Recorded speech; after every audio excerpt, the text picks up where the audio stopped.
Hello, today is May 10th, 2019. This is the Cluster API Node Lifecycle Workstream meeting. We only have one of these left that I scheduled. There are two proposals that we were going to create. One was on the image building utilities, as Nadir has renamed, and the other was on sort of hook mechanics for lifecycle maintenance. I think the hook one is like uncontroversial. I think we need to talk with the extension folks to verify how they want to do that. But other than that, I think it's pretty much a no-brainer. You're basically going to have lifecycle events, and you might want to be able to call out other facilities to do things independent. And I haven't spent a lot of time on that, but I have spent a lot of time on the proposals that have our proposal document that I appreciate everyone's kind of stepping in and filling in a bunch of details there. And I've also gotten asynchronous proposals from multiple people, because apparently a lot of people have done their own thing here. So one of the things that was striking me on these proposals, and I'll use this as a topic for today to lead into our document, was that there's a lot of technologies that people have developed, like a ton of them. And I really don't want to reinvent the wheel for a bunch of this stuff. So I wanted to kind of pivot the conversation back to sort of like, what are we trying to accomplish? And is it possible that we're not actually trying to create a tool, but instead we are trying to provide the glue between the tools? So let me share my screen here and see what, I'm looking for feedback from what other people think. So if you look at the CAP, we talk about proposals of technologies, right? Of somebody creating their own custom technology, and then there's using Packer and Ansible, and we talk about the trade-offs of A versus B. But I want to take a step back and think about first principles, about what we're trying to accomplish. And we're basically trying to stitch down the ability to create an immutable image. And if I ignore technology entirely, right, the individual implementation choices, I can see it as a series of steps in a DAG, right? Like it's not even really a DAG, it's just a one line, phase after phase, right? So if I were to think about this, these are the kind of the phases that came to mind when I was thinking about it, and I'd love for other folks to speak up. So what I'll do is I'll talk about what I wrote down here, and then I'm kind of looking for feedback. So like the first phase is kind of to like, you lay down the base layer of whatever it may be. This could be an OS image. Some other people might have some other custom imagery there. Like, we don't want to own this space. We want to be able to have the facilities to have a starting point, right? Then the second phase is like a customization of that base level layer. Tailoring it specifically to your environment or needs. Maybe you're doing something specific for who you are, what you're doing, right? The next phase is kind of installing or provisioning software tools that are needed for Kubernetes, right? And this might also include some opinionated software tools that are required as part of some compliance or whatever for your environment. Phase 3 is kind of to produce artifacts. In this case, it could be the different output formats that we've specified inside of the KEP, which I'm trying to find. Our KEP has grown pretty long here, by the way. So it could be all the different types of images that you want to generate, as well as ISOs. And last would be to like drop metadata and results for reproducibility. Are there other things that folks can think of that are kind of missing from what we would expect from sort of the image builder utility? Sorry, I missed the last meeting on this, but are we assuming that this is an offline image builder or an online image builder? What do you mean by offline versus online? Well, offline is you're using like an image creation utility that that instance is not running. So you're basically manipulating a file system from a high level and putting packages in it and that kind of stuff. So I'm specifically avoiding that detail to basically lay out the phases that this could be either or. In particular, this aspect of phase 0 and phase 1 could be either or, because the feedback I got from multiple folks was that you could either be doing it on, some people did not like the idea of doing this on a live image. So they might want to provide this custom OS tailoring here. Oh, yeah. Well, but that really has implications for phase two, is what I'm saying. Is phase two uh, running against a live host, or is that more of a inject stuff into an image kind of operation? It could be either or. So there's nothing that prevents, as long as you abstract the layers here, there's nothing that prevents phase 2. If I was doing a chroot mounted image and I wanted to install applications, so long as I provisioned everything properly, my installation package mechanism should allow me to do that for anything. Or if I did it on a live image, I should also be able to do that. So by separating out the details and having the individual phases, it allows Glue to do this at each individual phase. So if a person decides they want to use some chrooted environment, they could do that. Or if a person decides they want to use Packer on a VM, they could also choose that. I suppose. So, what does the phase two implementation look like? Is that something that we're simply carrying a reference implementation for, or we're saying this is the tool that we know works, and if you want to do this, run this tool? And so that's obviously going to have certain implications about what phase 0 and phase 1 are. No, I disagree. I've also stated it several times. You could use, it could be a custom script for you to install. Like you have some implied context, right? Like if you're using an OS of type foo, the script that you use to install will be dependent upon that, like if you use the script. Otherwise, you could use Chef or Ansible or Puppet or whatever you wanted to at this layer. It's up to you. I think we as a group would probably provide some default layer, right? Yeah, that's what I'm asking. What that default layer that we what do we assume that's going to look like? I have preferences, but my preference would be for Ansible for the base layer. But I think you could if people wanted to swap that out with something else, they could choose to do something else. Um, when you say your preference is for Ansible, do you mean against a live instance or against like a file system tree? I stated before that it could be either or. It certainly could be, but I mean, So I think where this gets weird is, totally different set of steps. yeah, is the question is kind of coming down to, are we defining the process or the interfaces or both? And if we're defining the interfaces, then we might want to have some intermediate artifacts between each phase. And if that first artifact is a binary disk image, then that limits the utility of some of the future phases. That's a fair statement to make. I think you could, if you provided the interface, it shouldn't matter. It's just an endpoint. Like we could wrap the behavior so that it's not visible to the next phase. You just have a point where you can inject and run. Whether a system is live or whether it's not, it can be abstracted to the point where they can't see it or know the details. They could try to get host name. They could try to do some other things, and that they might, infer if they had that much, if they cared that much to take a look at it. But Right. it's the same thing as me having the capability of creating an OS or an AMI locally, totally in a chroot style fashion versus doing Packer. Exactly, but as soon as we say chroot, it kind of implies, so it meant like, I just thought of something while you were talking about the scenario. So let's say that after phase 0, we have not a binary disk image, but just some files on your file system. You have a root file system. You are entered now as if you were SSH'd into a root file system.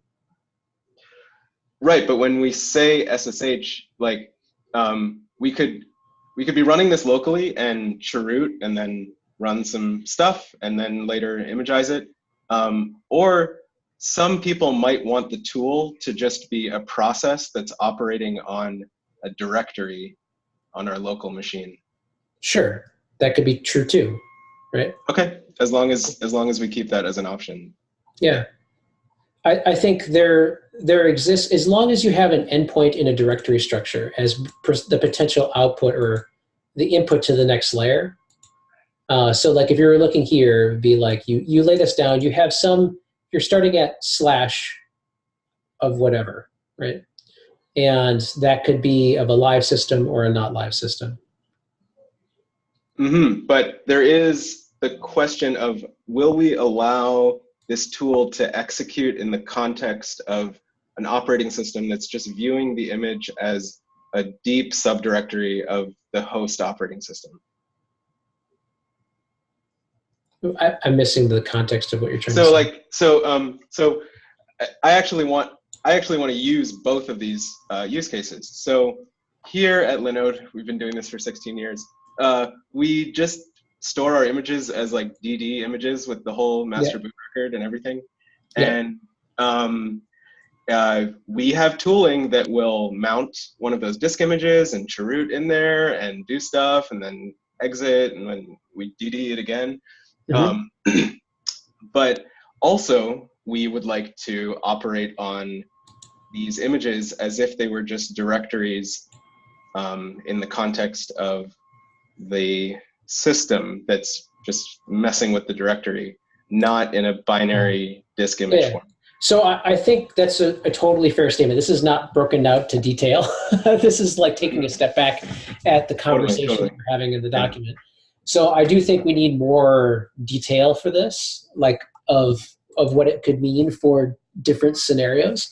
But I think this changes the conversation for talking about tool A versus B versus talking about what is the glue we need to glue for these different scenarios.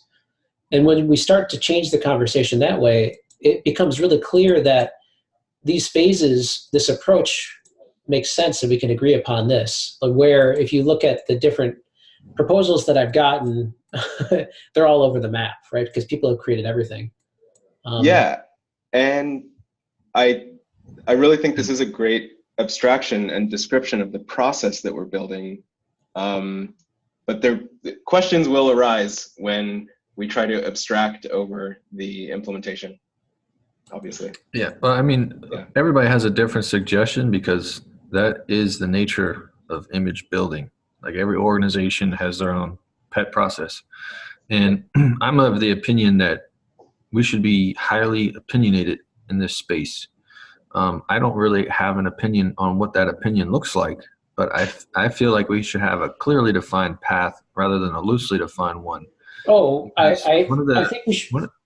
I agree. One of the things we ran into at OpenShift trying to do image building as a generic process is you say, start this instance in a VPC that has these permissions and these accounts and all this kind of stuff, and here's your base image and all that, and it's just never enough. It's never enough. It's never simple enough to just run it. If you're trying to do it like online or something, there's always some level of step -1, step 0 stuff, counts that have to be created, permissions that have to be tweaked just right. And so that's what I'm saying is if we're going to do this, I think it should be opinionated so you can have all that kind of stuff documented. So it's just really simple to consume.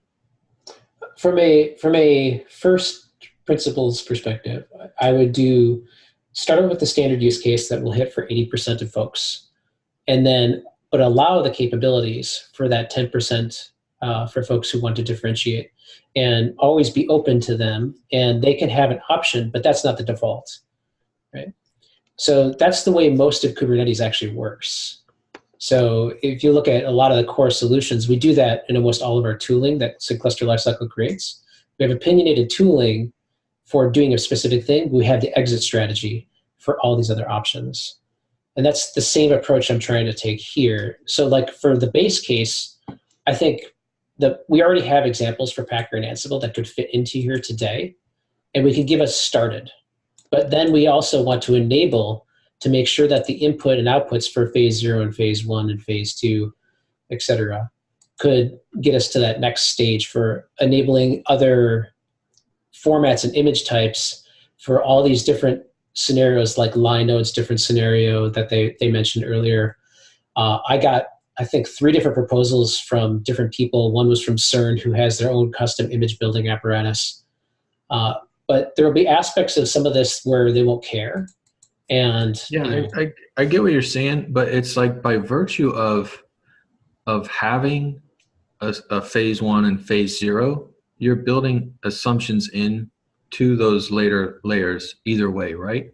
So if phase 2 requires that a certain user exists on the file system, right? Well, mm-hmm. you can't specify that in phase 2, right? Everything can't be in one giant phase. And so then what you're creating is these different undocumented interface layers. And the only way to know concretely what that interface is between each layer is to either consume or reverse engineer the layer preceding it. And that's why I think like trying to make it really generalized, there's always going to be, something that somebody missed. I agree. Well, I'm not going to support, like the way we usually do things is we support the 80% use case, right? So we test and vet that. And then as people want to use the given tool over time because it suits their needs, or maybe they just want to swap out phase 0, right, with whatever they're doing, and that seems like a legit use case, that they have the ability to come before the group and ask for patches and start to mechanate to make that possible for them. But we always optimize for the 80% use case. And there will be suppositions. That's a fair statement to make. I get what you're trying to say. I guess what I'm trying to say is the approach we took here is we tried to weigh tool A versus B, right? We were talking about it. I think taking a step back and talking about the phases allows us to create the glue, and we pick a default set of tools that's not crazy, right? Because we already have reference examples for it. Because if you walk back through here, there already exists several of them. Right? And then over time, if people want to enable them, we can absolutely support that enablement.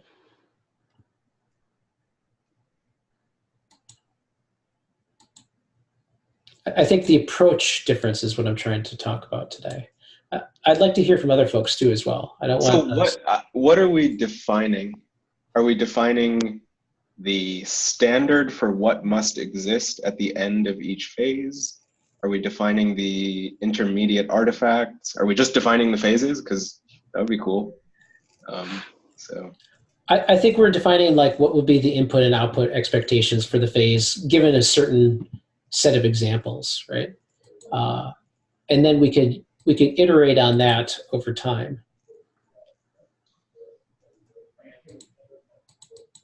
So we could change the KEP from what exists today to start to talk about like what could be the potential input output of phase 0 and what would be the expectations around that and how could that feed into phase 1, because people might want to consume a piece of the puzzle.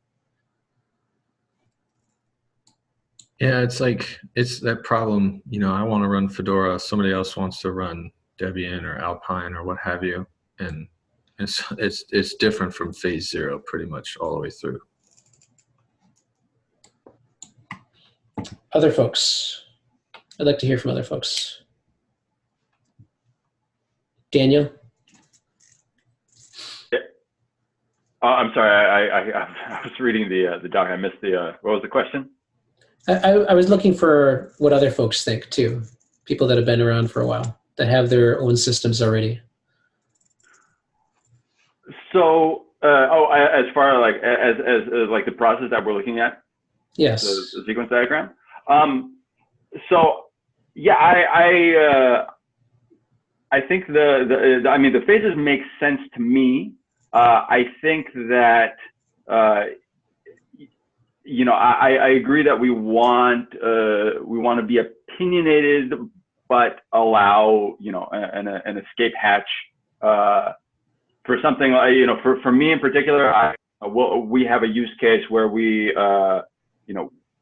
customers bring their own, machines already provisioned with an operating system. And so, we want to provision software at runtime, and we'd love to, be able to use the same tool that, that is used in this whole default process to do that, even if we don't take advantage of let's say, well, any of the other phases really.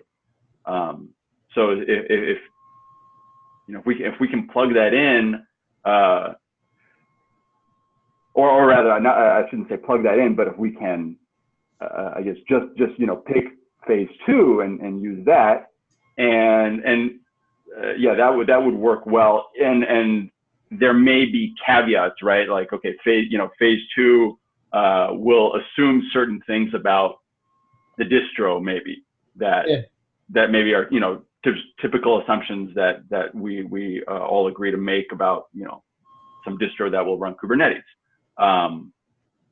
And yeah, we can live with that, but it would be nice to be able to just take advantage of it. So a concrete use case for like swappable, for at least for install per provisioning, for creating the images would be, by default, we would, the upstream repo would be supportive of KK, right? But it's totally swappable on the downstream side if people wanted to modify their phase, or this is almost like a phase runner, right? If they wanted to modify that phase runner to, run some OpenShift installation, or to run some other distributions installation, or to modify upstream in some particular way.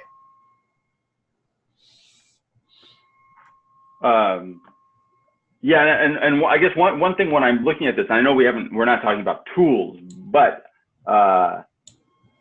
if the proposals that I see in the KEP are sort of these end-to-end tools, or well, I guess it's not like config ADM might be for, I'm not sure if it covers all the phases, but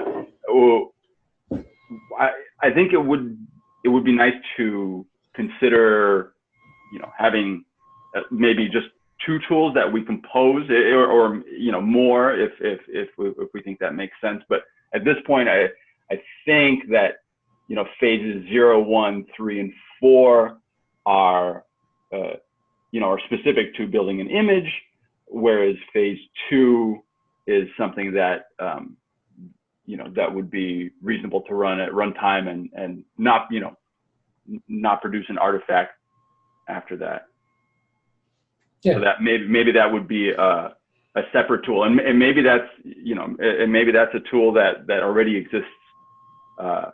Like there are already tools like Packer for doing image building. Maybe we can just come up with a sensible way of composing those 2.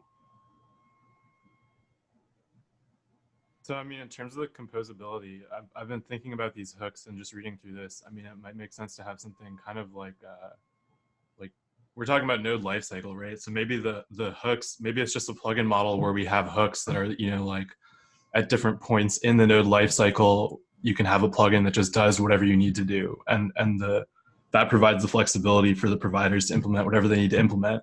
And maybe, if your phase 0 is you're starting from, an AMI or something, that's fine. If your phase 0 is you're starting from running, if you're not going to start from that, if you just have a running instance, you just skip that phase. You just use the hooks that you need to use, and you don't use the hooks that you don't need to use. Yeah, that's the intent. It's exactly meant to be like that. That was our thought process. I think here we're just talking about the image creation. So for a runtime environment where, for example, you just have a cluster of Linux machines that somehow you're going to install Kubernetes on machines that have been running for a long period of time. That sounds like a challenge, but very valuable, obviously. That we have this one document for the hooks, for the runtime hooks, and this document for the image creation. Mm-hmm. And I do want to think of those as 2 separate stages. So we have like phases and stages, or we call these stages and those phases. You know what I mean? That's a good question. I suck at naming, so if people have, I like thinking of command line utilities in terms of phases, just because there's precedent there. I like stages. That kind of maps to like Gen 2 stages. Yeah, it maps to boot stages, which is a runtime thing. So it gets kind of weird, right? So that's kind of what I'm saying, right? Like there's a lot of overlap here, and maybe we should think about the entire flow a little bit more, like what the output really is at the end of the flow is. That's fair. I think what I was trying to do here is to have a conversation about changing the way we're talking about the KEP, and we could talk about the KEP in a different form. And if we rallied on the output for the phases or stages, whatever you want to call it, that we can start to define a more granular way to approach this problem that will allow us to serve multiple use case scenarios, but obviously having a default for KK, right? We should obviously, because this is a upstream sponsored thing, we should try to make it as turnkey and seamless for KK as humanly possible. Yeah, that sounds great. My main point was that we didn't get to the other document last time, and I kind of want to talk about that document, and I think that'll answer some of Daniel's concerns in particular. So, sure, that's fair. I have not spent a lot of time in this document, but before we do that, though, I want to make sure we've been at 28 minutes, and I think it's fair for us to cut over. What do folks think about this change in approach? Good, bad, and different? I think it's a good diagram to define our high level goals, but I do think we should build some assumptions into those early phases or stages for success. Yeah, I agree. I think it makes it easier to understand the whole process instead of trying to evaluate all the different proposal where it's end to end. So this breaks it down, componentizes it a lot nicer, easier to think about. Also, yes, I completely agree, and I'm glad you guys came up with this. In this tool, there's a way to tag things. So this is confusing to me because these aren't different entities in a sequence, right? So everything could just be going back and forth with tags of phase 1, phase 2, but that's neither here nor there. But anyway. Yeah. So should we move on to node lifecycle? Andrew, did you want to? We haven't really gotten a lot into it. For me, it's just about hooks, but yeah, it's just about hooks, and I think everyone wants these hooks. Maybe Dan, do you want to start with yours, and then I'll go to mine, or what do you think? Sure. Yeah. I mean, I put down a couple user stories for pre-provisioned machines, and yeah, imagine an environment where there is no infrastructure API, and I want to be able to use the cluster API to bring up a Kubernetes cluster.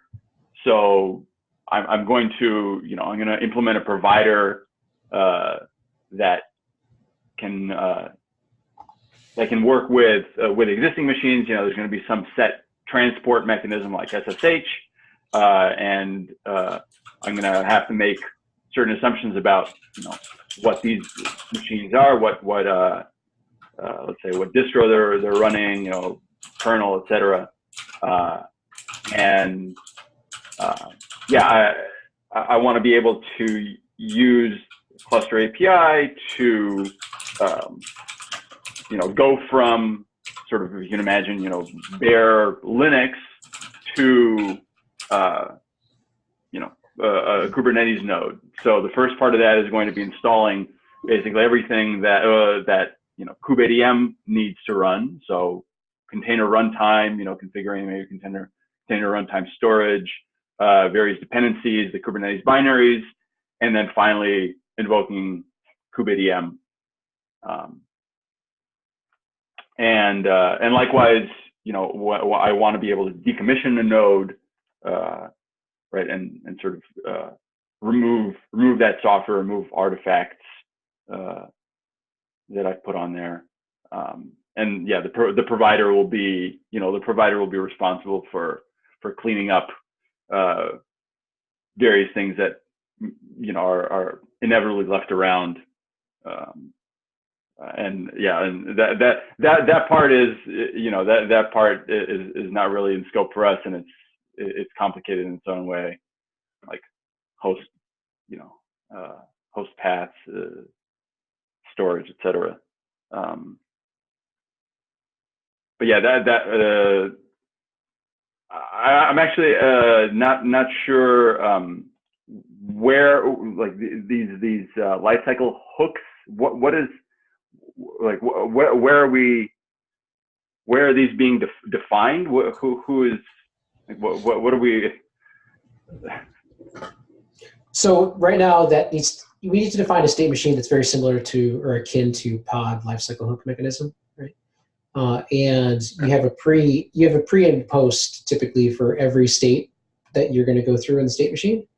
So it's basically defining an explicit set of states and a pre and post hook for each state. And I don't think it's too hard. I just didn't spend any time on it because I think we started to get into this exact set of weeds quite a bit the last few days. I'm drafting a proposal to kind of make what I was talking about more concrete. I think this mechanism belongs at the machine set layer, or whatever is doing the action of creating machines, and then there should be a bootstrap controller. So when a machine set creates the machine, after the machine is reported as created, a bootstrap record is created that a bootstrap controller works on. And that model allows the complete separation between provider of machine controller implementation, and arbitrarily can use whatever bootstrap controller that you deem necessary for how you choose to bootstrap your machines. Yeah, so that might imply that the controller has shell access to the machines, which is a security concern for us. So my proposal here is an alternative to that. So it sounds like we actually have 3 alternatives on the table. So Michael, if you want to add a user story for your use case to this document, I think that would be very valuable. Yeah, the problem I'm having here, and I mentioned this in other meetings, is it's hard to have conversations for like this one thing when it has knock-on implications all over the other things. And it all goes back to the data model, in my opinion. So, but I'm happy to outline some of what I have. Like I said, I'm working on a full like proposal document to illustrate exactly all the steps I think are necessary. So is it fair to say that, when a machine is created, for some use cases there are pre-boot actions that need to be taken? Pre-boot actions will, I think, it have to be in the form of some kind of, user data injection. Otherwise, whatever you've done pre-boot is sort of, that's what's baked into the image. So there's really nothing left to do. Yeah, I think that's the purview of the machine controller, and it does that today. It's really the post-boot actions that I think people are concerned about here, which would also fit this use case of pre-provisioned machines. They're already booted, they're humming along. Now we need something to configure them. Well, I don't know that it's quite that straightforward, because there's a pre-boot actions, or maybe at boot actions. So in the case where you're working with machine images, and you have everything baked into the image, everything's provisioned, and you just want to invoke something, and you don't want to use, for example, a transport like SSH, like Andrew said, then you want you want to inject something to be run something like Cloud Init, that kind of mechanism. Yeah, this is exactly what OpenShift does, and we've built a lot of automation around that exact use case about not SSHing into instances. I mean, the end of that story is the machine you boot needs to have some kind of agent that joins some kind of server model and pulls configuration from there. Similar to Puppet. We call it the machine config daemon, but basically the Cloud Init payload is how to join the cluster of the machine config daemon and get your config from there. So there's you can do whatever you want. You don't necessarily have to have your specific model. Like other people can do it different ways. I think that's the key here. So right, kind of what I'm saying is exactly. Provided, please let me finish. Provided that there's a hook mechanism for pre and post of a given state, you can do whatever you need to do, and that would allow the capabilities to provide your model. It doesn't necessarily imply that the rest of the data model would require it. It would provide the extension facilities for you to inject your specific implementation and be generic enough to meet all the other user stories. Well, that's what I'm proposing. I'm not proposing any specific implementation. It's just that the Bootstrap controller operates on a machine, whether that's a machine that somebody provisioned and created a machine record manually for, or that a machine set created and the machine set creates the Bootstrap record. Whatever that Bootstrap controller is whatever you decide it to be that fits your workflow. Yeah, so I think, yeah, that sounds great, that you've defined this system with OpenShift where you don't need shell access and you have Cloud Init, but having a Bootstrap controller and having a system that pulls scripts and user data, it's kind of an imperative model. It's a pull model, and it's like we have a cluster already, so why not use it? And that cluster is Kubernetes, and we're defining an API where fields in that API can be these hooks, and that's how I intend to use it. So yeah, I mean, what the system I'm referring to runs on the cluster. It's so the cluster is self-bootstrapping. It's not an external thing.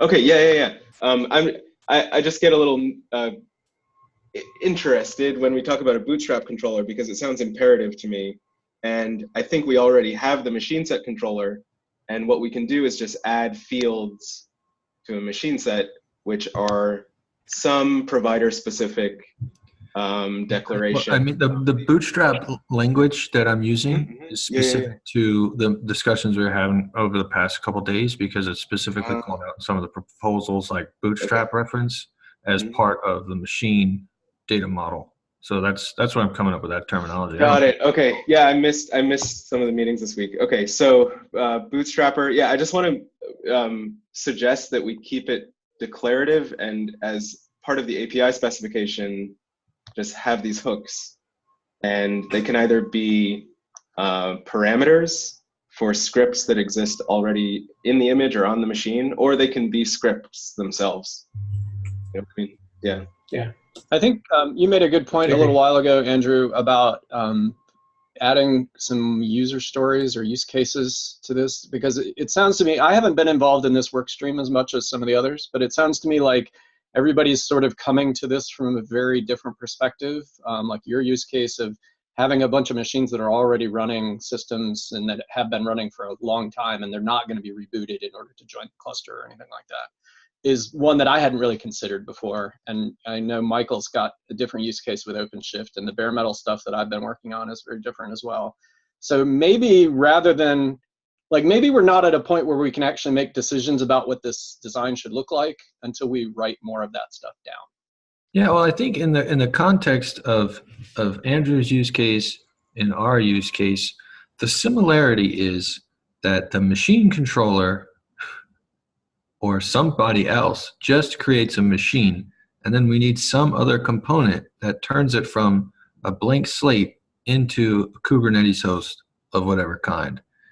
And that's what I've been trying to say, is that it's not just my use case, but having the machine as its own small primitive enables, I think, a variety of different use cases.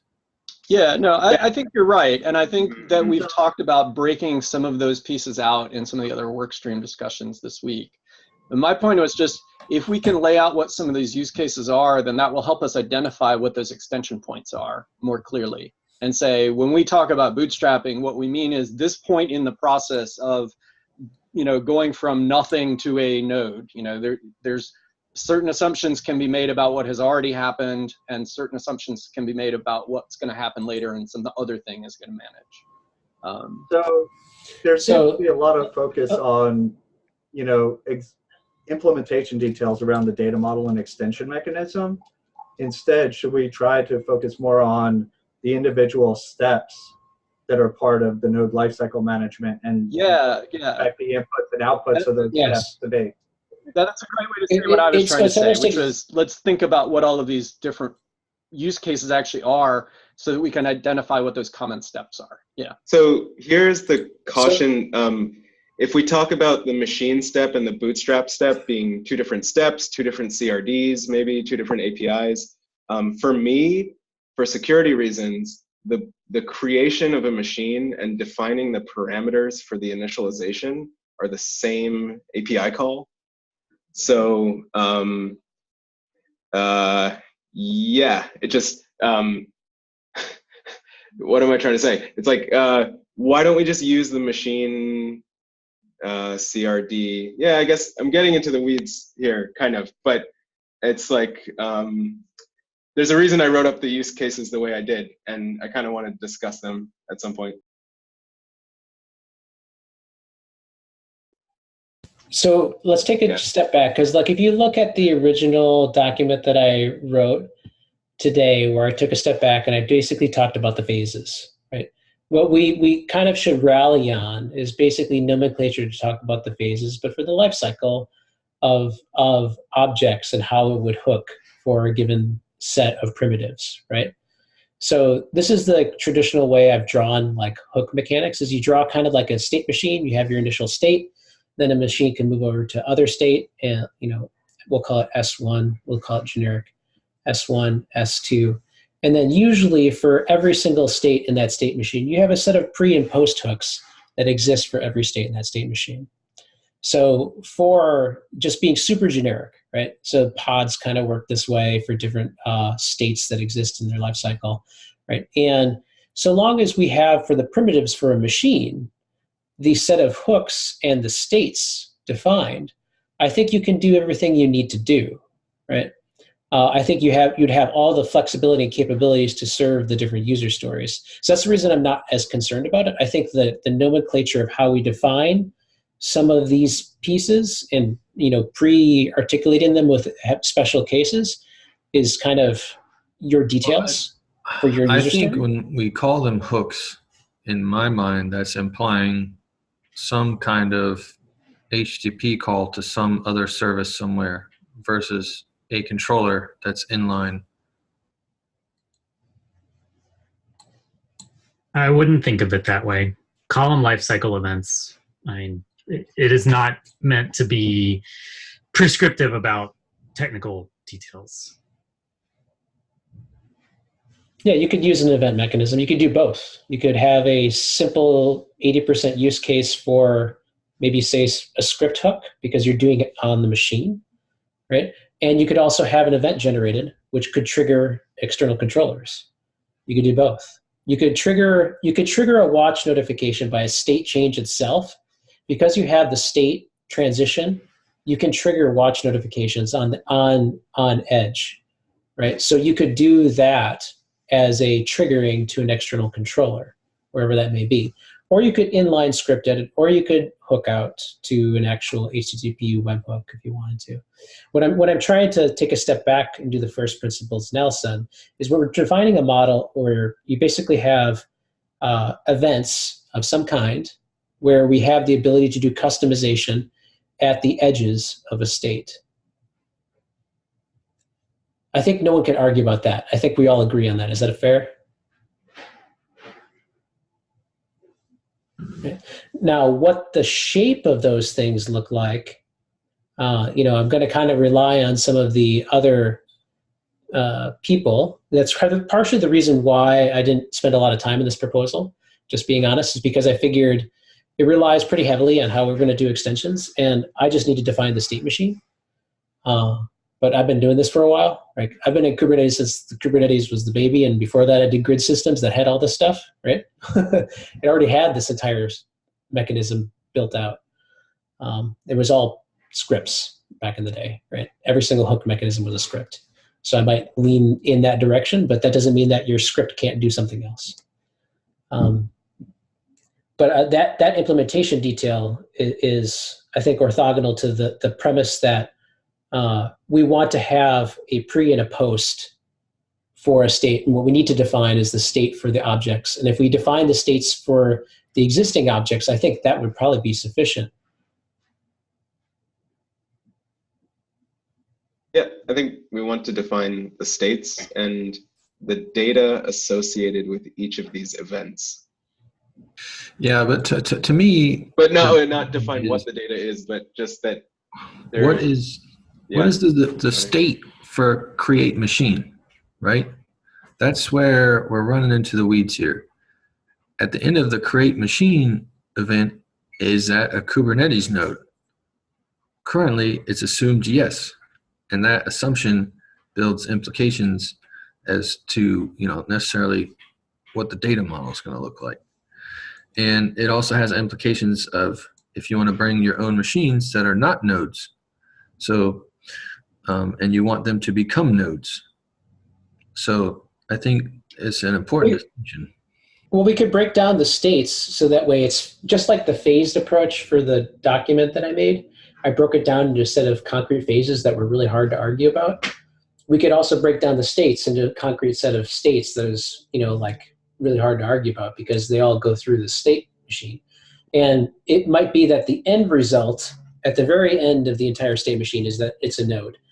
But along the way, you have every process or capability to do the pre-steps that you need for your implementation to get it to that final state. So I think the first state should be like the Kubernetes stack is running and you have some declaration of data that pertains to the lifecycle event before the Kubernetes stack is executing. And then also some data, which could either be parameters or a script, which pertains to the lifecycle event of after the Kubernetes stack is running. And that's all I would need. So how does this sound? I think it would be super helpful, Michael and Andrew, to outline some of the states that you think in the document. I think that would be super helpful for everyone else too. And if we can do that, if we can define the states for the current primitives that exist, ignore everything else. Right now, just start with what we have, right? And then extrapolate about where we want to go to.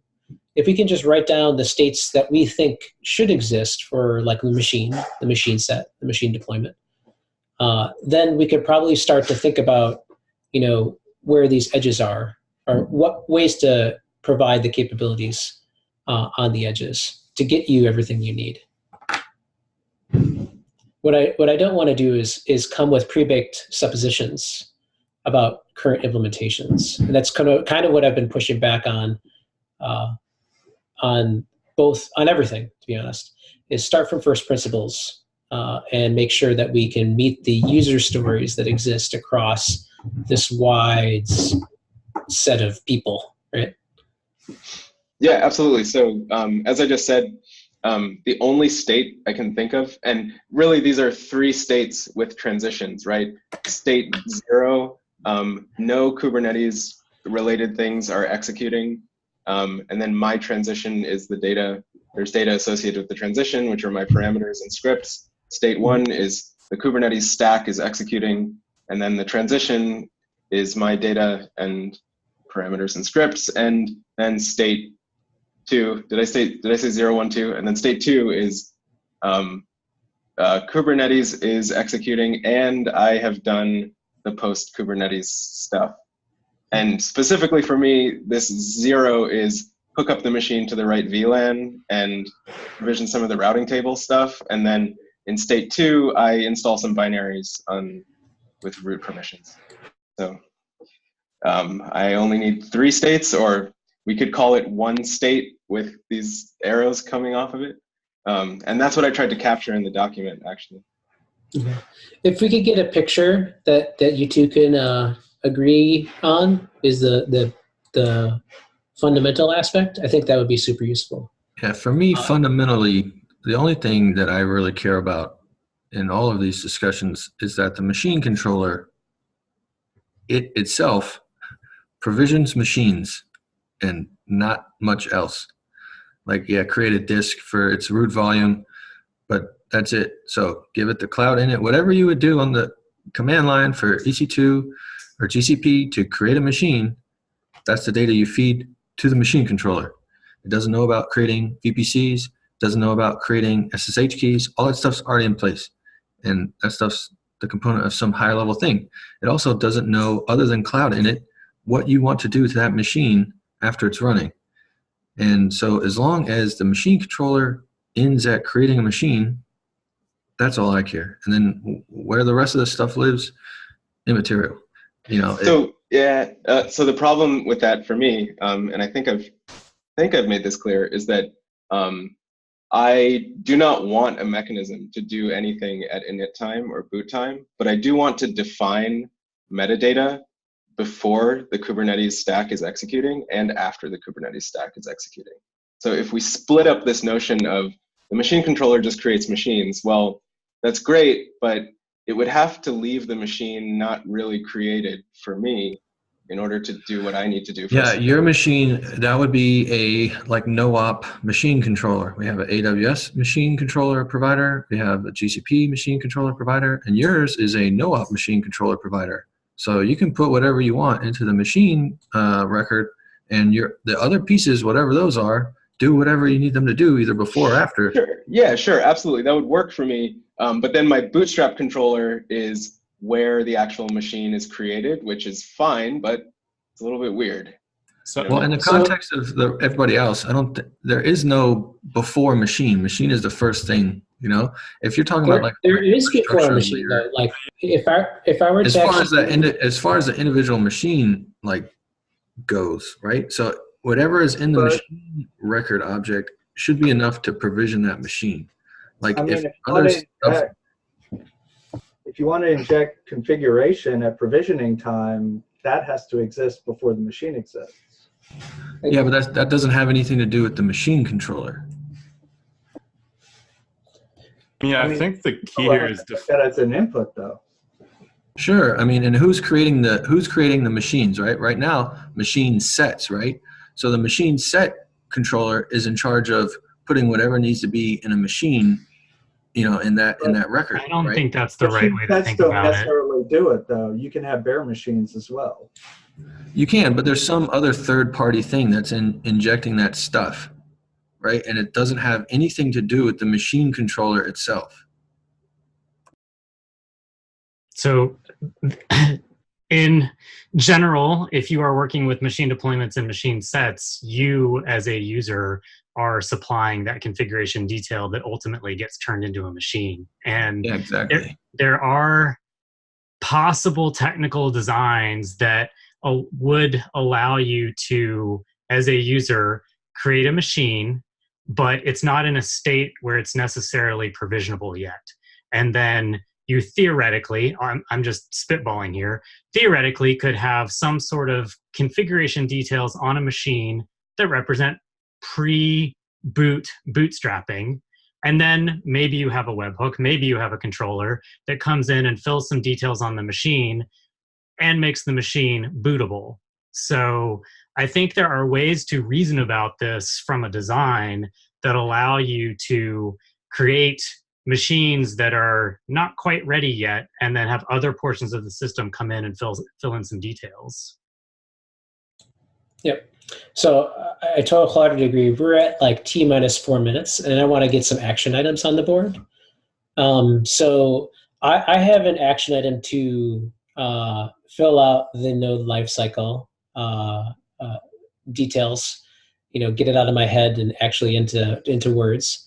I would really like for people from the community who have strong opinions to help work on the state machine, at least to define what they view of it, and then to start to talk about these edges and talk about we'll have to converse with the extension folks to talk about this proposal and how it fits into their extension mechanism.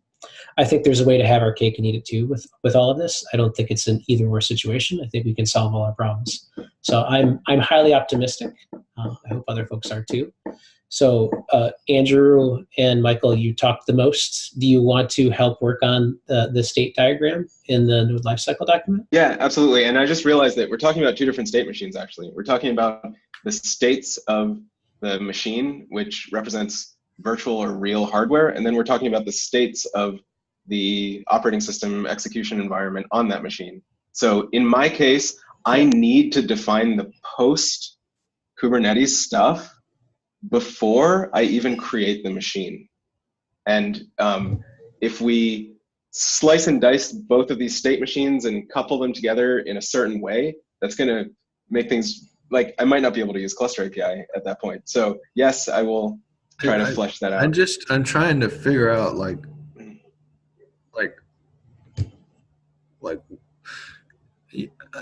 what you're really trying to get at here. Like, what is it that you can't feed to a machine?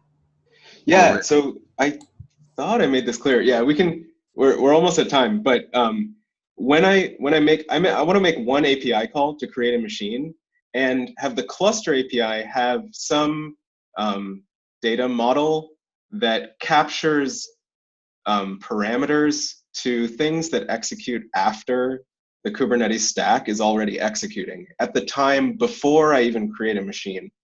And to create a separate controller called a bootstrap controller doesn't help me because that's a separate state machine that I'm not concerned with, actually.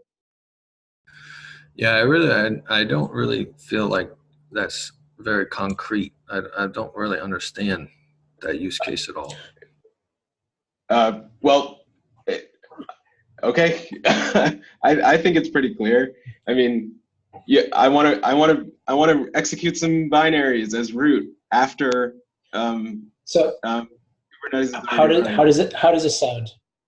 Why don't you go to websequencediagrams.com? Yeah. And you can kind of spell it out in detail from A to B, and then have the states, and then we can have that as a focal point for discussion on the document. I do think that we're not done. I want it to be done after 4 weeks. Perhaps I'll schedule something for next week during the same time slot. I think I should do that. But then after that is KubeCon. When I'm gonna push really hard next week on the docs to try and flesh out the details of this style of approach. I think it'll be a little more beneficial to the community. But I appreciate everyone spending the time to chat. So what I'll try to do is I'll get a meeting invite out. I'll flesh out the docs and I'll get more details for folks on the phases, stages, and hooks and states. So thanks, everybody. All right.